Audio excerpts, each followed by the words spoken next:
Hey guys, so today I'm really excited to be talking about hot buttered rum.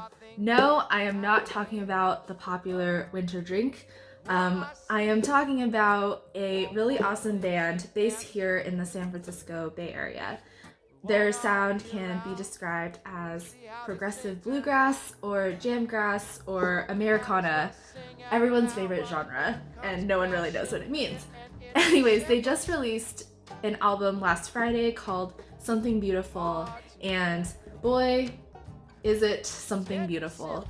I got a chance to talk to Erik Yates, who also happens to be my banjo teacher. What a coincidence!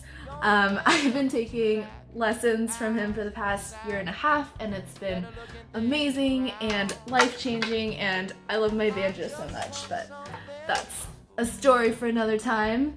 As a country music fan and as someone who runs a YouTube channel on country music, I really love, the sound of fiddles and banjos and steel and acoustic instrumentation, but also really awesome songwriting and storytelling, which this album has all of that. So I urge all of you to go listen to it ASAP.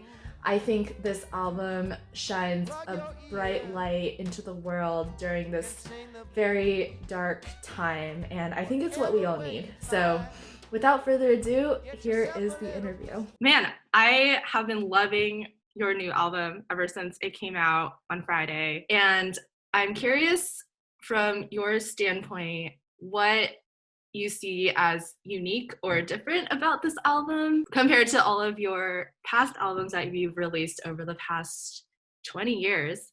Are you trying anything new slash unique, or is it more like going back to your roots? I would say that this guy, I would say that this is more of a continuation of what we've been doing with the last maybe 2 or 3 records, both in the sense that we recorded this at Panoramic Studios, where we recorded the previous record. And we recorded it in much the same way, but a little bit further along that same process, which is to basically live together in the studio. The studio is a live-in studio, so Oh, there's cool. places to sleep on site. We buy all our food, we go in there for 3 or 4 days and just work the whole time, and obviously like take breaks and stuff, but really record whenever it makes sense to record. Some of the songs are late at night. Some of the songs are early in the morning. Like, we sort of figured out what time of day we wanted to record each respective song. And then for this particular effort, I think we did more like live tracking and more live takes than anything else. Like, there's a number of songs on here where we just recorded everything that we did, and essentially maybe pecked away at a couple little spots that we wanted to change, but for the most part kept a lot of the original live performance. Mhm. Really much more common in our experience, and this is with most of the other groups that I've worked with too, to at least record the vocals separately so that the singer can be in a great space vocally and everything. With this, a lot of the time we would just sort of let it rip and stand up and sing and play, so it has a lot more elements of, I think, a live record than anything we've done in the studio. I would say that about this. I feel like I could definitely feel that from listening to it. Like, it felt really organic.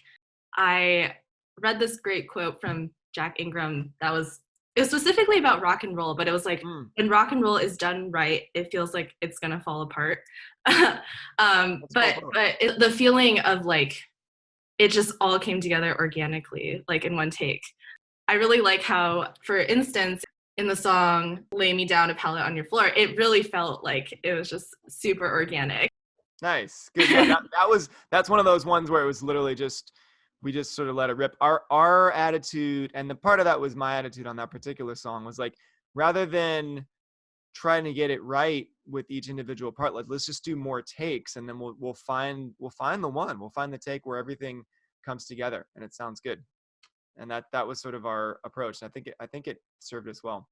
How would you say your band's style or sound has changed over the past 2 decades?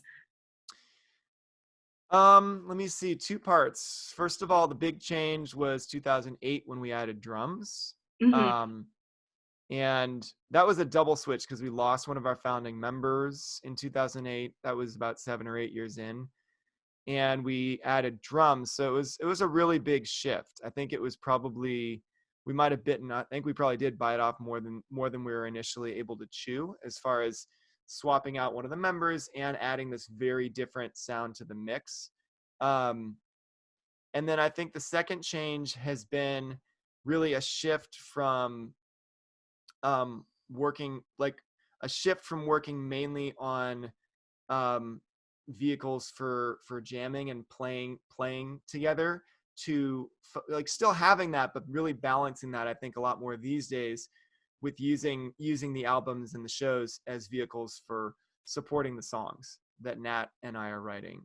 And that's been a fairly gradual and natural shift to just really wanting to like frame the song first, and then we'll see what happens with whatever else we can explore on top of that, but really using that as our foundation. Whereas maybe in 2004, 2005, there were shows or songs that we did where, like, the vocal message of the song, or the structure of the song was really based around everybody getting a chance to stretch out and interact instrumentally. Now we're really focused a lot on vocals and songcraft. Do you think the topic of your songs have changed Hmm. at all either? Um, Given that I feel like life can change a lot in 20 years. For instance, 20 years ago, I was 5 years old, so a lot can happen. A lot can happen. You're A not whole five life years can old. be lived. Definitely. I mean, I'd like to say that our songs have gotten a little bit more, a little deeper, and a little more full spectrum. When, like, the worldview of a 23-year-old middle class white guy in California can be pretty cheery, maybe annoyingly so. And as you go through a little bit more of what life has to offer, stuff happens. So, you get your big letdowns, you get you experience death in an intimate way, as many of us have, and loss, and that just starts informing more and more of the songs. And then I think secondly, we've also just learned, we were really green when we started out, and we've learned a lot from a lot of the songwriters and musicians that we've gotten to work with. So that's influenced both the way we write songs and the way we arrange songs, I think. What is it like having, two different lead songwriters and having different styles, and how does that relationship work? It's interesting. It's one of the most important relationships in the band, and I think Nat and I both manage that pretty well. We essentially, like, at this point, we divvy up the songwriting responsibilities and the song leading responsibilities about 50-50. Yeah, I Some could nights, see that in the album. It was like you would sing a song and then he would sing a song. typical for us during a set. Yeah. It was funny that the album ended up shaking out that way. A lot of that was just because the way that, we arranged the order of the songs basically by feel, and which songs we think are some of the strongest songs are always going to be in the first 5 or 6, according to us. So that, because we know if you're on Spotify, you look up the album, a lot of people just listen to the first few songs. And that's true of, buying a tape or a record too, but Mm-hmm. um, You gotta hook them in. you gotta hook them in. But no, I think that I really enjoy leading the band, or leading the songwriting charge with one other person. And actually, I liked doing it with 2 other people too, back when we had 3 songwriters. It's just sort of how my creative mind works. I've had a couple other projects where I'm writing everything, and that's fine too. Like, I will continue to do that, but it's just a very different kind of ethos, and it's a very different way of making music. And then the other factor is that the other 2 sort of permanent members in the band, Brian and James, both have a lot of creative input as well. So even though they're not necessarily contributing original material in the form of lyrics or chord changes. They're contributing a lot as far as the arrangements of the songs, and so and it all kind of folds back into making it feel like a group effort, which is Mm-hmm. that's always been my favorite way to make music of the different options that I've had time to explore. Yeah, I think it's really cool when you just like put different people's minds together. I think you can make something greater than Yeah, just by yourself. I think so. Yeah. I mean, I love standalone artists who are able to like really create a whole creative statement and have everybody else supporting them. And I've like I said, I've done that, and I've also done a lot of work supporting other artists in that way, and it can be phenomenal. Just Right. not generally speaking how I work, and a lot of the groups that I like most are collectives in that way. hmm Always have been. How would you describe the difference between your songwriting style compared to Nat's? I'm Yeah. curious, like, what if you guys each provide something like unique that the other person doesn't provide? I think so. Yeah. I mean, Nat was a big part of why I got into listening to bluegrass music and got into bluegrass Oh, music. really? Yeah. So I think he's been listening to bluegrass music since he was a kid, and his stuff I think reaches back into that maybe more than mine does. I've listened to just a ton of R&B and soul, and I kind of get back into that sound more, as much as you can when you're playing like a banjo or whatever. But hmm also in terms of singing style, I think a lot of times too, I write songs pretty specifically for my voice. Like when I'm writing the song, I'm writing the vocal line and I'm writing the feel for what I think my voice will sound good singing.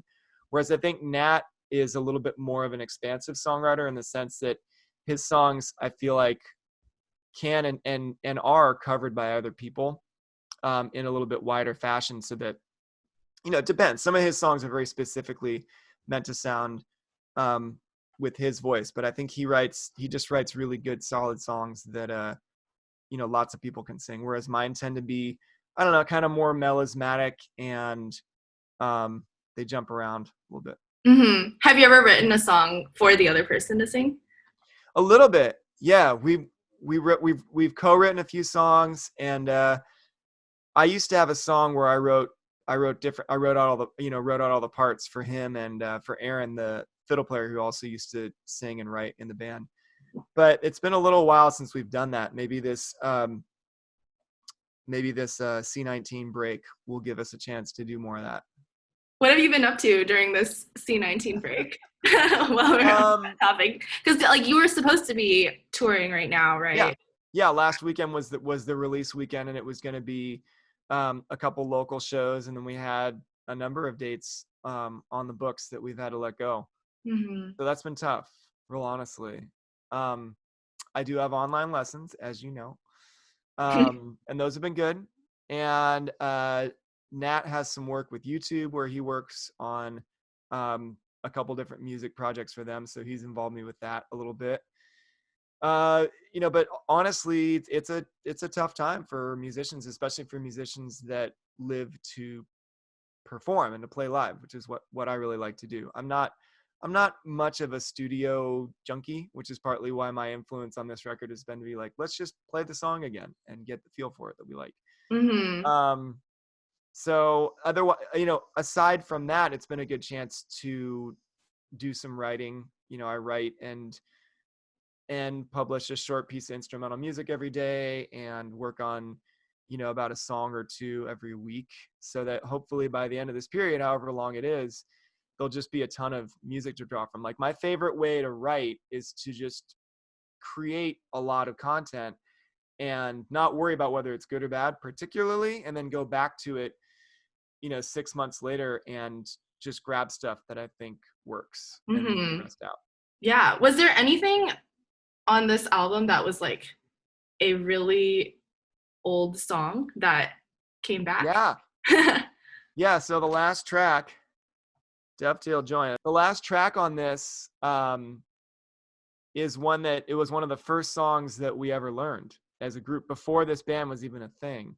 Whoa! What? Yeah, That's it's like back crazy. before electricity. No, it really was. Back in college, Nat and I had a group called the Foggy Notion Boys, and he had a song called Dovetail Joint, which it was one of the first things I heard him play where I was like, that is a really cool song. It's got a great hook. It's weird. I like weird songs. It's tough to figure out exactly what it's about, but Yeah, I was curious about that. Like a dovetail joint is like when a wood piece comes together. yeah. So you're kind of contemplating that.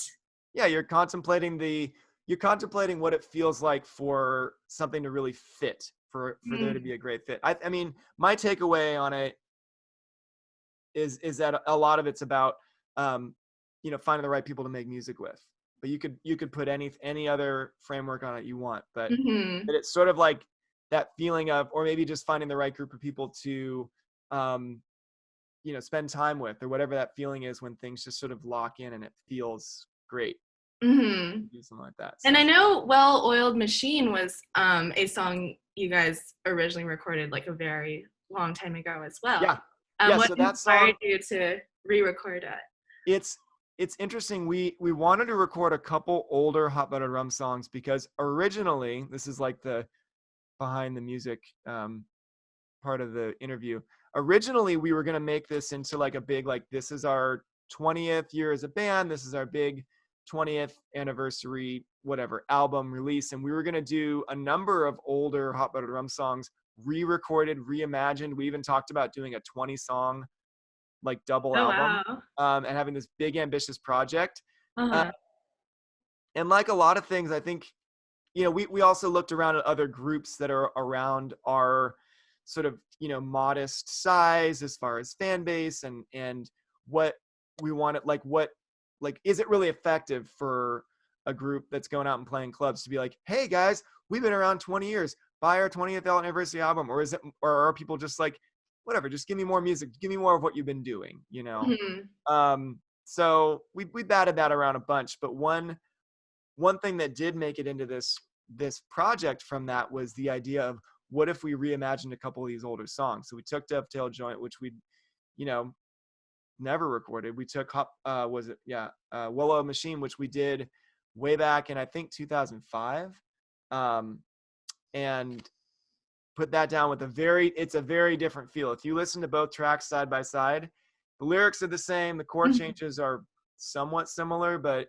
otherwise they're really different songs. So, and I think the other reason we did Welloiled Machine is that's become such a mainstay of our live show. And one of the things that's always been important to us is to have our albums, at least to a certain extent, reflect the live shows. What happened to the Well-Oiled Machine? The Willow Machine got bought by a bunch of Burning Man folks. Oh, okay. I think it's still running. It was definitely a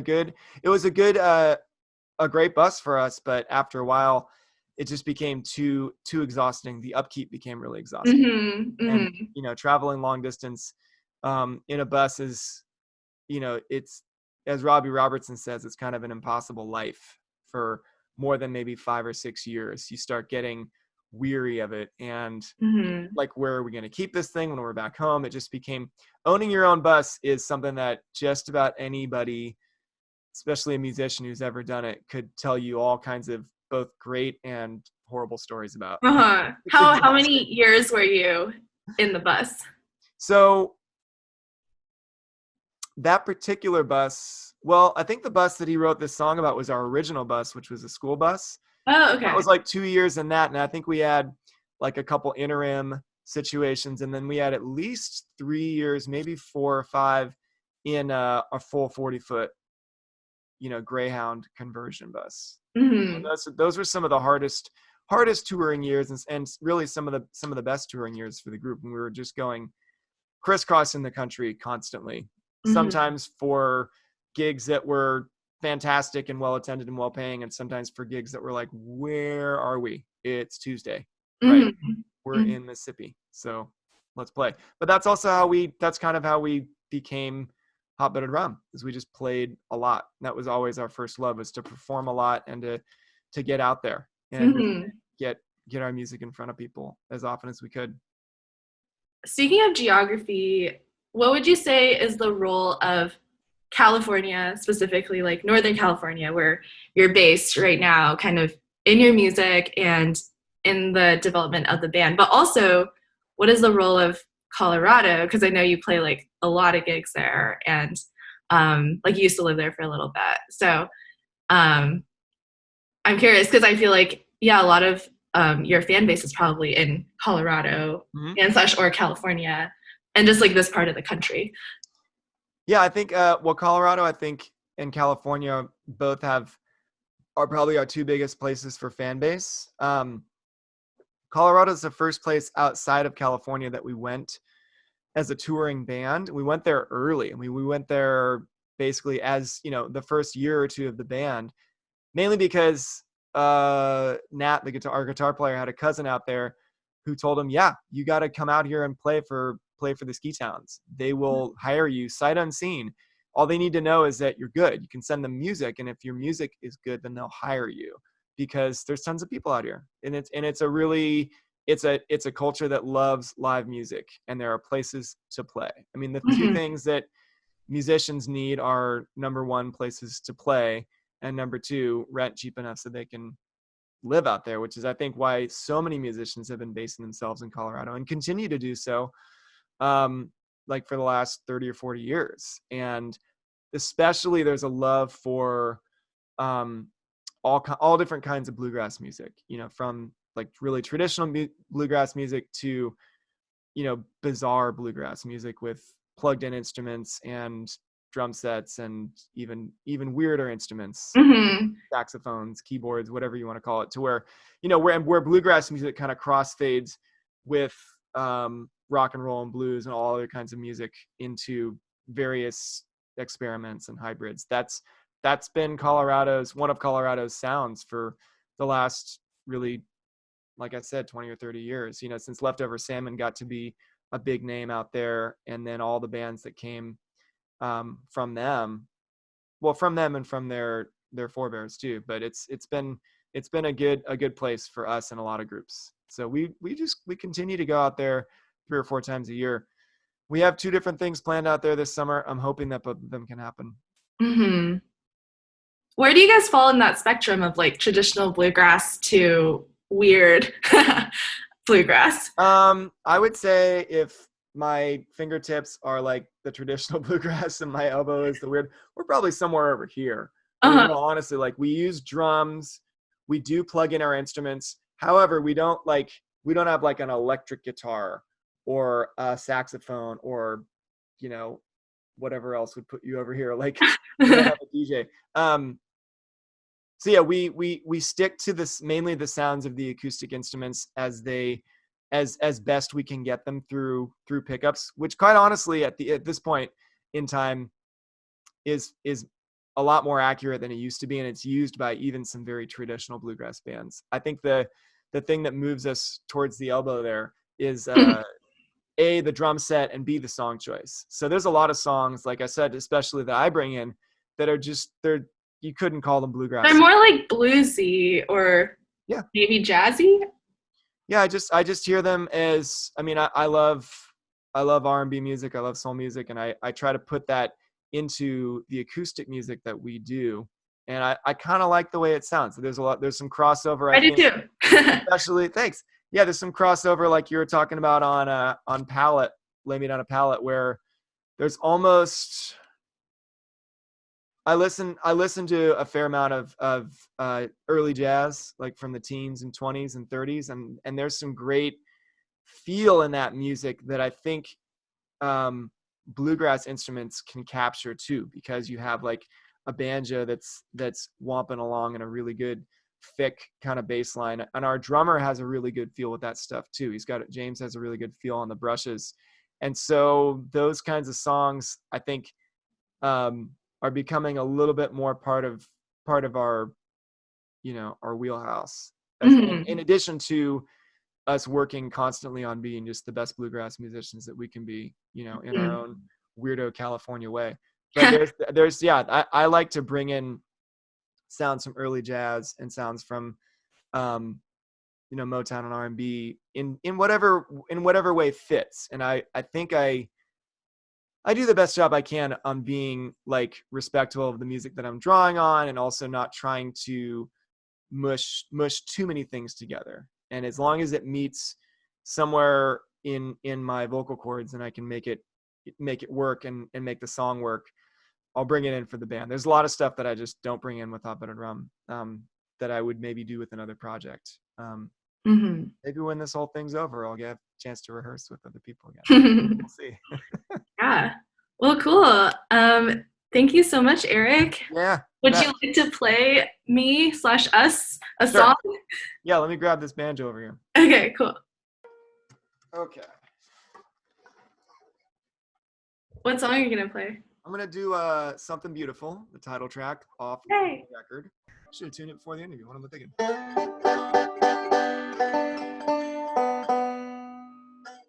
All right.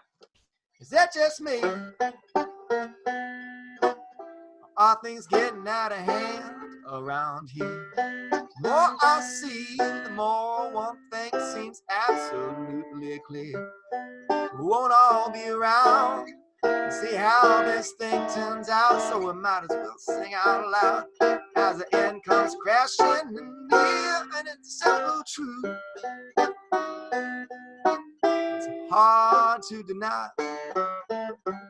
It's getting simpler with every day that's going by. If you look too hard, you're gonna end up with two black eyes, and besides, better looking things around. I just want something beautiful in this life. I wanna wait till the other side. I want something beautiful in this life. Don't wanna wait till the other side. I want something beautiful in this life. In this life, before I leave it behind. You can read about in the morning news. You can plug your ears, or you can sing the blues. But whatever way you find, get yourself a little peace of mind. Oh boy, you better hold on tight, no matter what you do, what you do. Oh, I just want something beautiful in this life. Don't wanna wait till the other side. I want something beautiful in this life. Don't wanna wait till the other side. I want something beautiful in this life, before I leave it behind.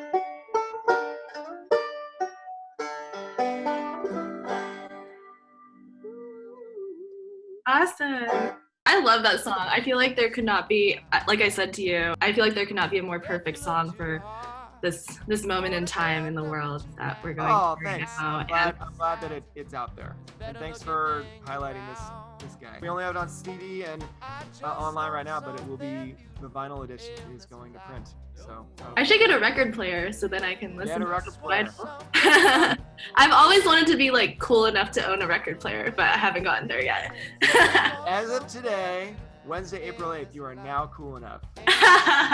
Yes. A record player. I deem you. Before I leave it behind. Oh, no, you can read about it.